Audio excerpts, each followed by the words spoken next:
राधे राधे, जय श्री कृष्णा। प्रिय भक्तों, आज का हमारा प्रसंग है कृष्ण नाम का प्रभाव। आइए चलते हैं कथा की ओर।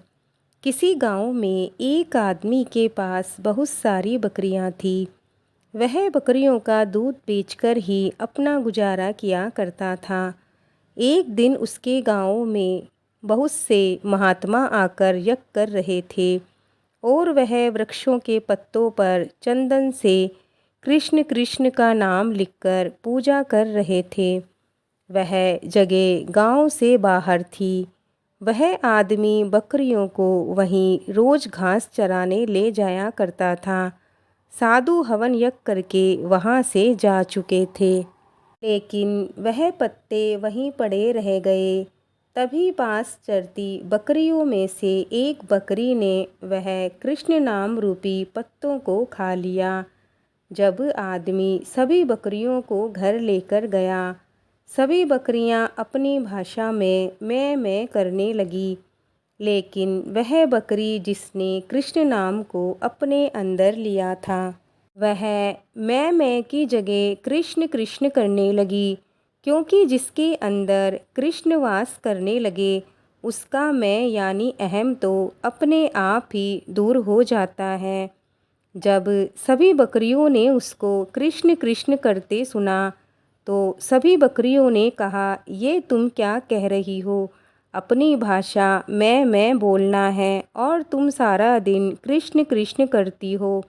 वह कहती है, कृष्ण नाम रूपी पत्ता मेरे अंदर चला गया, मेरा तो मैं भी चला गया।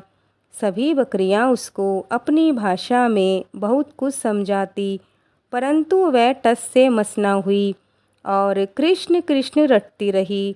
सभी बकरियों ने ये निर्णय किया कि इसको अपनी टोली से बाहर कर देते हैं। वह सब उसको सींग मार मार कर, धक्के मार मार कर बाड़े से बाहर निकाल देती हैं। सुबह जब मालिक आता है तो उसको बाड़े से बाहर देखता है तो उसको पकड़कर फिर अंदर कर देता है, परंतु बकरियां उसको फिर सींग मार कर बाहर कर देती हैं। मालिक को कुछ समझ नहीं आता, ये सब इसकी दुश्मन क्यों हो गई। मालिक सोचता है कि ज़रूर इसको कोई बीमारी होगी, जो सब बकरियां इसको अपने पास भी नहीं आने दे रही। तो वह सोचता है कि ये ना हो कि एक बकरी के कारण सभी बकरियां बीमार पड़ जाए। वह रात को उस बकरी को जंगल में छोड़ देता है। सुबह जब जंगल में अकेली खड़ी बकरी को एक व्यक्ति देखता है, वो चोर होता है। देखता है कि बकरी अकेली खड़ी है, उसे ले जाकर जल्दी से भाग जाता है और दूर गांव जाकर किसी एक किसान को बेच देता है। किसान, जो कि भोला भाला भला मानस होता है, उसको कोई फर्क नहीं पड़ता बकरी मैं कर रही है या कृष्ण कृष्ण कर रही है। अब बकरी सारा दिन कृष्ण कृष्ण जपती रहती। अब वह किसान उस बकरी का दूध बेचकर अपना गुजारा करने लगा। कृष्ण नाम के प्रभाव से बकरी बहुत ही ज़्यादा और मीठा दूध देती थी। दूर दूर से लोग उसका दूध उस किसान से लेने आते हैं।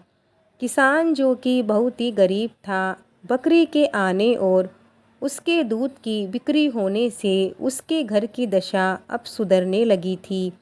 एक दिन राजा के कुछ मंत्री और सैनिक उस गांव से होकर गुजर रहे थे। उनको बहुत भूख लगी, तभी उन्हें किसान का घर दिखाई दिया। किसान ने उन सभी को अपनी बकरी का दूध पिलाया। इतना मीठा और अच्छा दूध पीकर मंत्री और सैनिक बहुत खुश हुए। उन्होंने किसान को कहा कि हमने इससे पहले ऐसा दूध कभी नहीं पिया। किसान ने कहा, यह तो इस बकरी का दूध है जो सारा दिन कृष्ण कृष्ण करती रहती है। मंत्री उस बकरी को देखकर और कृष्ण नाम सुनकर हैरान हो गया। किसान का धन्यवाद कर कर वापस नगर में राजमहल में सभी चले गए।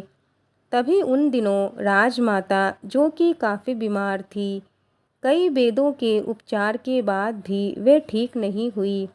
राजगुरु ने कहा, माता जी का स्वस्थ होना मुश्किल है, अब तो भगवान ही इनको बचा सकते हैं। राजगुरु ने कहा, अब आप माता जी के पास बैठकर ज़्यादा से ज़्यादा ठाकुर जी का नाम लो। राजा, जो कि काफ़ी व्यस्त रहता था, वे सारा दिन राजपाट संभाले या फिर माता जी के पास बैठे।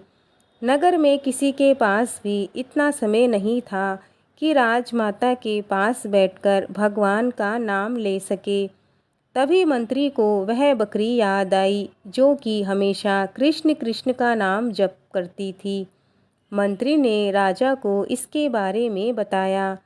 पहले तो राजा को विश्वास नहीं हुआ, परंतु मंत्री जब राजा को अपने साथ उस किसान के घर ले गया तो राजा ने बकरी को कृष्ण नाम का जप करते सुना तो वह सुनकर हैरान हो गया।